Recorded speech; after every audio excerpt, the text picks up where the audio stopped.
Sir మొన్న Naga Chaitanya and శోభిత జాతకం చెప్పిన వేణుస్వామి పైన ఇప్పుడు యాక్షన్ తీసుకున్నారని వార్తలు వస్తున్నాయి సార్. ఆయన అరెస్ట్ అయ్యారని కూడా అంటున్నారు.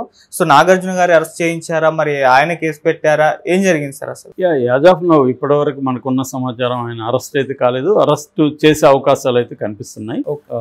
ఎందుకంటే పబ్లిక్గా వాళ్ళ నిశ్చితార్థం అయిన రోజే నాగ చైతన్య శోభిత నిశ్చితార్థం అయి కొన్ని గంటలు కాకముందే ఈయన వచ్చేసి మీడియాలోకి వాళ్ళ జాతకాలు చూసి వాళ్ళు నిశ్చితార్థం జరిగిన జాతకం బాగాలేదు, అట్లాగే ఆ అమ్మాయి జాతకం బాగాలేదు, సమంత జాతకం కంటే కూడా ఘోరంగా ఉంది, కాబట్టి వీళ్ళు 3 ఏళ్ళ లోపలే ఒక మహిళ ద్వారా గొడవలు వస్తాయి, విడిపోతారు అనేది చెప్పాడు. మామూలుగా అదేదో సామెత ఉంది, శుభం పలకరా పెళ్లి కొడుకు అంటే పెళ్లి కూతురు ముండమోస్తుందని అంట. అలాగా వీడిని మామూలుగా ఇట్లా ఇతన్ని ఎవరు అడగలేదు. జ్యోతిష్యం వాళ్ళు వచ్చి నాగార్జున వాళ్ళు, బాబు మా పాప మా బాబు జ్యోతిష్యం చెప్పు, జాతకం చెప్పని ఇతన్ని ఏమీ అడగలేదు. అడగకుండా ఇతను పబ్లిక్గా వెళ్ళి చెప్పాల్సిన అవసరం ఏం లేదు. నిజానికి మనం చాలాసార్లు చెప్పుకున్నాము, జ్యోతిష్యం అనేది ఒక బుల్షిట్, అది ప్రజల్ని ఏమార్చడం. సరే ఆ ఏమార్చడంలో కూడా ఇట్లా పబ్లిక్గా చెప్పడం వల్ల ఏమవుతుంది, అందరూ కూడా విడిపోతారంటే వాళ్ళు ఏదో పెళ్లి చేసుకుందామని అనుకుని ఇంకా పెళ్ళే కాలే, నిశ్చితార్థమైంది, అప్పుడే వాళ్ళిద్దరూ విడిపోతారని ఇతను ఎలా చెప్తాడు? ఇతనికి ఎలా తెలుస్తుంది విడిపోతారా లేదా? కాబట్టి ఖచ్చితంగా అతన్ని అరెస్ట్ చేయాల్సిన అవసరం ఉంది. అతను మాట్లాడకుండా చేయాల్సిన అవసరం ఉంది. యాక్చువల్గా ఈ విషయాల మీద అతను మళ్ళీ ఏం చెప్తున్నాడు, సమర్థించుకుంటున్నాడు. నిన్న యాక్చువల్గా విష్ణు కూడా ఫోన్ చేశాడు. విష్ణు మామూలుగా ఫోన్ ఎందుకు చేశాడనేది నాకు డౌటు. మిగతా వాళ్ళందరికీ ఏమైనా ఫోన్లు చేశాడా విష్ణు? ఫోన్లు చేయకుండా వాళ్ళ మీద చర్యలు తీసుకుంటున్నాడు. ఇతనికి ఎందుకు ఫోన్ చేశాడు? ఇతని మీద ఎందుకు చర్యలు తీసుకోవట్లేదు? సో ఇతను ఒక సెలబ్రిటీ కాబట్టి ఇతని మీద మామూలు యూట్యూబర్లు అయితే ఏమీ చేయలేరు అనేసి వాళ్ళని బ్యాన్ చేయించి వాళ్ళ లైవ్లీహుడ్ల మీద దెబ్బ కొట్టాడు. ఇదే విష్ణు.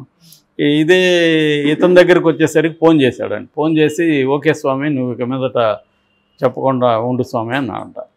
సో అలా ఉంటుంది అన్నమాట వీళ్ళు. అందుకని ఇప్పుడు వేణుస్వామి చెప్పగలుగుతున్నాడు అంటే అతన్ని ఎవరు కూడా ఏమీ చేయలేకపోతున్నారు. ఎందుకు అంటే అతనికి విపరీతమైన సర్కిల్ ఉంది, సెలబ్రిటీస్ ఉన్నారు, ఇది ఉంది, కానీ అతను మితిమీరిపోతున్నాడు. మొన్న జగన్ గెలుస్తాడు, పవన్ కళ్యాణ్కి పవర్ అనేది రానే రాదు, ఇవన్నీ చెప్పాడు. ఏమైంది? రివర్స్ అయింది. దానికోసం ఇంకా నేను రాజకీయాలు చెప్పను, రాజకీయ వాళ్ళ జ్యోతిష్యాలు చెప్పను అన్నాడు. సినిమా వాళ్ళు కూడా మొన్న చెప్పను అన్నాడు. చెప్పనన్నాక మళ్ళీ ఇది చెప్పాడు. దానికి కూడా ఆయన ఎక్స్ప్లెనేషన్ ఇస్తున్నాడు. నేనైతే మామూలుగా అయితే చెప్పను, కానీ ఇది ఎందుకు చెప్పానంటే గతంలో సమంత నాకు చెప్పాను కాబట్టి దానికి లింక్ ఉంది కాబట్టి చెప్పానంట. దానికి లింక్ ఉంటే నేను చెప్పమని ఎవరిని అడిగాడా? సో ఒకవేళ నిజంగా నీకు నమ్మకం ఉంది జ్యోతిష్యం అనుకుందాం, నాగార్జున వాళ్ళకు కూడా నమ్మకం ఉంది, సో నువ్వు ఇది బ్యాడ్గా ఉంది అనుకున్నప్పుడు నువ్వు ఎవరికి చెప్పాలి? ఆ నాగార్జున వాళ్ళకి చెప్పాలి. బాబు మీరు నిశ్చితార్థం జాతకం బాగాలేదు, దానికి ఇంకేదో ప్రతి దాంట్లో జ్యోతిష్యంలో ఏమంటే పరిహారం ఒకటి ఉంటుంది, ఆ పరిహారం ఏదో చేసుకోండి అని ఏదన్నా చెప్పి ఆయనే చేస్తాడుగా, యజ్ఞాలు యాగాలు అదేదో ఆయన వామాచార మెథడ్స్ అంతా చేస్తాడు, మాంసము మద్యము అన్నీ పెట్టి తంత్ర వామాచార ట్రెడిషన్లో ఆయన చేస్తాడు. అలా ఏదో చేయొచ్చు కదా. దాన్ని పబ్లిక్గా జనంలో చెప్పడం వల్ల సైకలాజికల్గా ఇది అవుతుంది. వాళ్ళని కలిసిన ప్రతి ఒక్కరు అడుగుతారు మీరు విడిపోతారని వేణుస్వామి చెప్పాడు కదని, వాళ్ళకి ఒక ఇబ్బందిగా ఉంటుంది. దీనివల్ల ఏమవుతుందంటే రేపు ప్రతి మనిషి మీద ప్రతి ఇద్దరు స్నేహితుల మధ్య గొడవలు వస్తాయి, విభేదాలు వస్తాయి, భార్యాభర్తల మధ్య కూడా ఖచ్చితంగా విభేదాలు. ఇవాళ కలిసి ఉండడం అనేది వెరీ వెరీ డిఫికల్ట్ ఇంతకుముందు కంటే. ఇంతకుముందు ఎవరో ఒకరు కాంప్రమైజ్ అయ్యేవాళ్ళు, ఇవాళ కాంప్రమైజ్ అయ్యే పరిస్థితి లేదు. స్త్రీలు గతంలో కాంప్రమైజ్ అయిపోయి రాజీ పడిపోయేవాళ్ళు, ఇవాళ స్త్రీలు కూడా కాంప్రమైజ్ మేము ఎందుకు అవ్వాలి అనేది ప్రశ్నిస్తున్నారు. అది ఖచ్చితంగా మంచిదే, ఎందుకంటే విమెన్ ఎందుకు సరెండర్ అయి ఉండాలి మగవాళ్ళకి? సో వాళ్ళు కూడా సంపాదిస్తున్నారు, వాళ్ళకి ఫ్రీడమ్ ఉంది, వాళ్ళు అడుగుతున్నారు. సో అడగడం ఇటువంటి ఇద్దరు ఈక్వల్గా ఉండి వాళ్ళ మధ్య ఖచ్చితంగా ఇష్యూస్ వస్తాయి, వాళ్ళ అనేక కంపాటబిలిటీ ఇష్యూస్ వస్తాయి, కెరియర్ పరంగా వస్తాయి, పిల్లల్ని కనుక్కోవాలా లేదా వస్తుంది, తర్వాత అఫేర్లకు సంబంధించి నువ్వు ఎంతమంది ఎందుకు మాట్లాడుతున్నావు, అబ్బాయితో ఎందుకు తిరుగుతున్నావు, వీడు అమ్మాయితో ఎందుకు తిరుగుతావు, ఇవన్నీ వస్తాయి. ఇంకా సెలబ్రిటీలకి ఇంకా ఎక్కువ ఇష్యూస్ ఉంటాయి. సో అందువల్ల వాళ్ళ మ్యారేజ్ నిలబెట్టుకోవడం వెరీ వెరీ టఫ్ ఈ కాలంలో. అటువంటిది ఇంకా పెళ్లి కాకముందే ఇతను విడిపోతారని ప్రచారం చేయడం అంటే ఖచ్చితంగా అతన్ని అరెస్ట్ చేయాల్సిన అవసరం ఉంది. ఎందుకంటే ఇది ఇలా ప్రతి ఒక్కరికి చెప్తే వాళ్ళ లైవ్స్ ఎంత ఘోరంగా ఉంటాయి అనేది ఊహించుకోవాలి.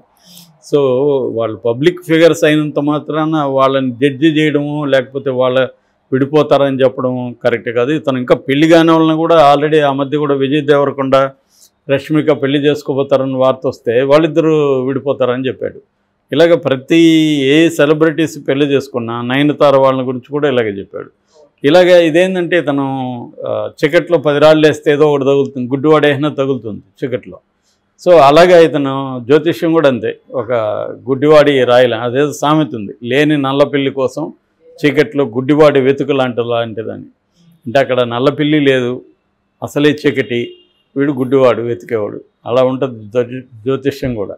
సో ఇదేంటంటే ఎక్కడో ఏదో మనకు ఒక హోప్ ఉంటుంది. ఇండియాలో సైకాలజిస్టుల దగ్గరికి పోయే కల్చర్ ఇంకా రాలేదు.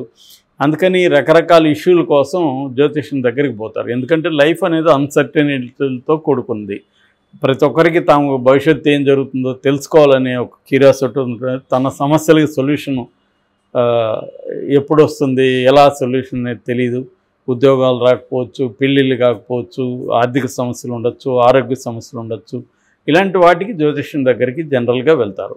ఇది వీళ్ళకి కొంత ఈ జ్యోతిష్యుడు అనేవాడు కొంత కామన్ సెన్స్, కొంత సైకాలజీ ఇవన్నీ తెలిసి ఉంటుంది. వీళ్ళు దీన్ని బేస్ చేసుకొని వాళ్ళు ప్రిడిక్షన్ చేస్తారు. ఆ ప్రిడిక్షన్లు 10 చేసినప్పుడు ఏ 2, 3 సక్సెస్ అయ్యే అవకాశాలు ఉంటాయి ఆ పర్సంటేజ్. సో దాన్ని పెట్టుకొని వీళ్ళు మేము చెప్పిందంత నిజమైందని చెప్తూ ఉంటారు. సో అంతవరకు కూడా ఓకే. కానీ ఇది ఎక్స్ట్రీమ్. నాకు తెలిసి వేణుస్వామిలాగా ఆంధ్రప్రదేశ్లో ఇంకొకటి లేడు.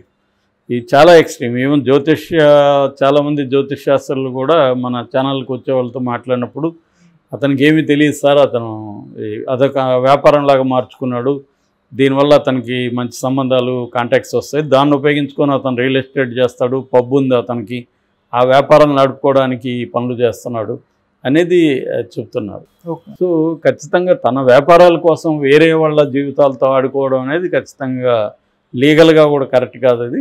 సో అందువల్ల కొంతమంది ఆంధ్రప్రదేశ్ ఫిల్మ్ జర్నలిస్టుల అసోసియేషన్ వాళ్ళు, ఆంధ్రప్రదేశ్ ఫిల్మ్ మీడియా జర్నలిస్టుల అసోసియేషన్లో నిన్న వెళ్ళి మహిళా కమిషన్కి నివేదించారు.